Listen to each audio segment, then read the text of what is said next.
Chapter 17. As combined and belated, they had to wait for the end of the football season. 17th birthday present, their parents organised and paid for 2 weeks holiday to Portugal. The parents had got together in a clandestine meeting behind closed doors with a few bottles of wine to get on with. I do think they've done extremely well, said Geoffrey very proudly. They certainly have, my dear, agreed Joan. So what are we going to do with them? Asked Fred. Maybe a party, a celebration, interceded Chloe. Not if that means Spill the video gets his camera out, added Tommy Senior. Portugal. We pay and send them to Portugal. They are adults now, commanded Martha. Quite right, agreed Joan. Great choice, echoed Chloe. They would feel comfortable there, pronounced Geoffrey. They know it will, and they will feel at ease. First time away, affirmed Fred. So be it, agreed, decreed Tommy. They all agreed. The plot was planned down to the last factor. They booked their flights, and when they would book the villa that they always stayed in. There was a room event if Tommy decided to take a friend along. The villa came with a clean and its own pole, along with transfers. When they informed Sophie, Louise and Tommy of their prize and celebration present, they were ecstatic. Oh my God, thank you so much. Wow, brilliant, thanks, I can't believe it. How wonderful, what a magical surprise. This would be their very first holiday away together, on their own, with no parents. They decided against asking anyone else, for as much as they all got on well with their other friends, they agreed their first holiday should be just for the Musketeers, their first adventure overseas. They were well excited. They'd been out and bought their suntan oils and toiletries. Their bags were packed, the taxi arrived, and off they went to Gatwick. Okay, we've all booked in. No delays. Coffee, anyone? Asked Tommy. I think we'll hit the duty free first, said Louise. Yes, we'll grab some perfume, added Sophie. The only thing you'll get it with is the full price, quipped Tommy. And you better be careful of whom you grab, or you'll get an unwanted admirer or 18 months. Sophie and Louise made silly faces at Tommy. Comedian, they said together. When he's finished football, he could go on the stage. What, as a sweeper? Both girls started to giggle. They all shrugged off to duty free. Tommy bought a couple of different types of aftershaves and a few CDs. The girls bought perfume. They also looked at watches, chains, rings and personal CD players. Even they both owned one.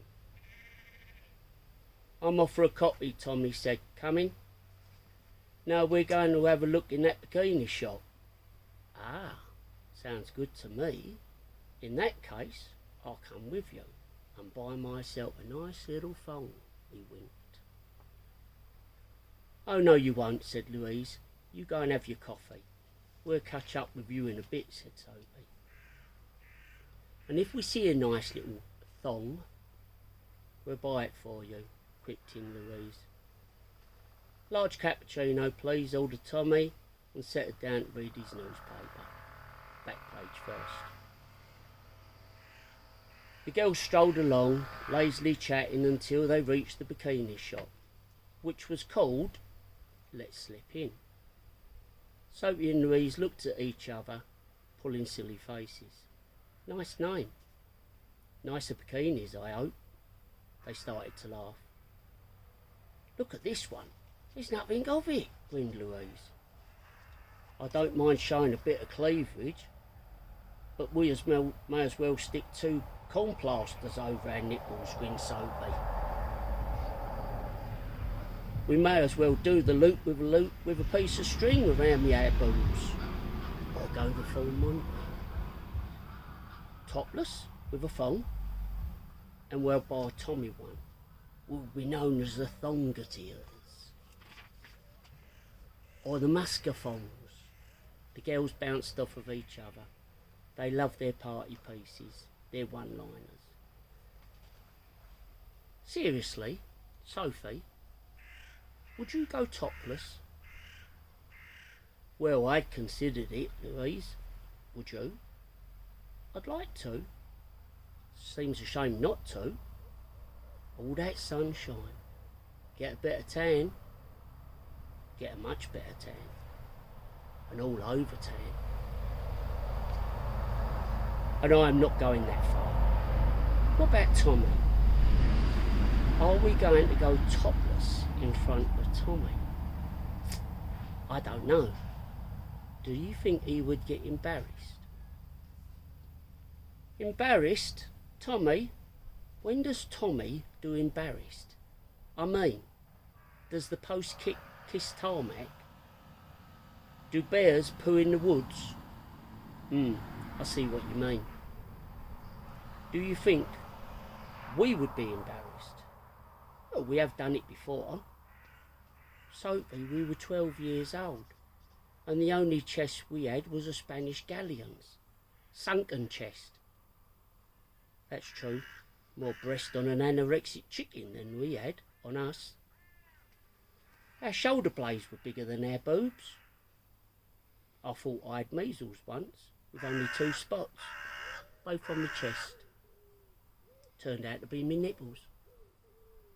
The girls looked at each other with wry smiles, then burst into laughter, as did a number of customers and the shop assistants who had been listening to their banter. You two should go on the stage, said the shop assistant, smiling in admiration. Sophie and Louise walked over to the full-length mirror. Well, we aren't 12 anymore. Size 12. And there are not many pimples on our chests. Topless or not topless. That is the bottom line. Top line, dear. Will he mind? Will he be bothered? I looked at their opposite reflection in the mirror and said, no, topless. Nodding their heads in agreed approval. They bought a couple of bikini sets each, reversible ones, and headed for the coffee shop. We won't tell him what we are going to do. Surprise, surprise. It's a double whammy. You speak for yourself. I quite like mine, quipped Louise, smiling. But we should sound him out. If he's against it, we won't do it. We don't want to embarrass the poor boy. They walked into the shop and planted their bags on the table. Top up, Tommy, smiled Louise. Cappuccino, please. What you two been up to with those silly smiles on your faces? You brought the airport up, I suppose. No, we haven't. Would you like a couple of French buns topped with fresh cream with your top-up coffee? Asked Sophie. Sounds nice, said Tommy, looking at both the girls, puzzled. They walked off together, giggling and grinning like 2 Cheshire cats. The girls returned with their drinks and buns, and they sat around the table. Well, let's see what you have bought. Let's have a butcher's hook. And did you get me a phone? Tommy, what do you think about topless? Quizzed Sophie, being far from discreet. Louise sat there, mouth gasping. Sophie? Tommy sat there with his chin in his hands and mused. Well, I'm not wearing a bikini top. It would spoil my all-over tan. The girls looked at each other. They couldn't believe their ears. Had he been eavesdropping out of sight? Topless sounds wonderful to me. Anyone would do it. It will be topless. I'll just wear the thong. The girl sat in silence. Had he? Hadn't he? Why, pronounced Tommy, looking alternately at the girls and smiling. Because, said Sophie, delving into her bag of goodies. That's all I've bought you. She pulled out a white pair of men's thongs and threw them at him. Louise was so surprised. She had not seen Sophie by then. Tommy stood up, holding the thong against him. Thanks, they're brilliant. You didn't think they'd suit me, he said, looking at Louise. Well, said Louise, looking at Tommy, yes, I actually did. She threw another pair, a white pair of men's thongs at him, which she had pulled out of her bag of goodies. Thanks. 2 pairs, they're brilliant, both white, matching, good taste. He put one pair over his head and nailed the other pair against him, dancing. Brilliant! Sophie was also very surprised. She had not seen Louise by them either. Sophie and Louise were both watching Tommy, performing with his thongs. They looked over at each other, big smiles appearing on their faces. They took each other's hand and clutched tightly. At this point, Tommy leant under the table, taking 2 small bags from his duty-free bag and throwing one at Louise and Sophie. The girls were startled at this action again. They looked at each other, puzzled. They opened the bags and both took out a white bikini. I thought they'd come in handy, especially when you've got a nice tan, and I will be going topless. Both the girls looked at Tommy. Did he know? Didn't he know? The girls jumped up and ran round the table, and all 3 went into a great hug. The 3 musketeers spent the next 2 hours walking around, buying bits and pieces, looking in various shops. There was great delight and Mickey taking whenever they came across the store that sold bikinis.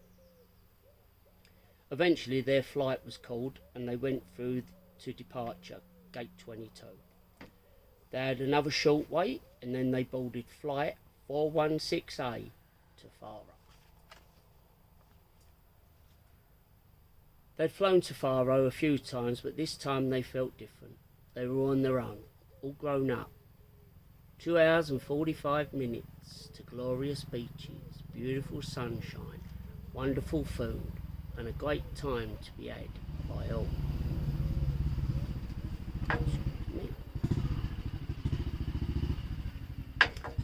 They all sat together. Louise claimed the window seat, Tommy in the middle, and Sophie on the aisle seat. They had breakfast on the plane, as they had been booked in on the early flight. They were sitting looking at their papers, browsing through the magazines, passing time. I'm just off to the loo, said Sophie, turning her head sideways, looking at Louise with a silly grin on her face. Tommy bowed his head and grinned. This was a standing old pun, and he knew what was coming next. How are you? And I thought you were going for a lay down on the sofa, responded Louise, as she screwed her face up. In this respect, the kids took after their dads, always jibing each other, but woe betide anyone else who tried it. Remember when we were kids, Sophie? Don't pull the chain, Tommy said, without taking his eyes from his newspaper. With that, he pointed his finger at her, then, moving his hand, he pointed his finger downwards. Whoosh! Sophie gave him a blank stare. Moron! And she walked off to the toilet, grinning to herself.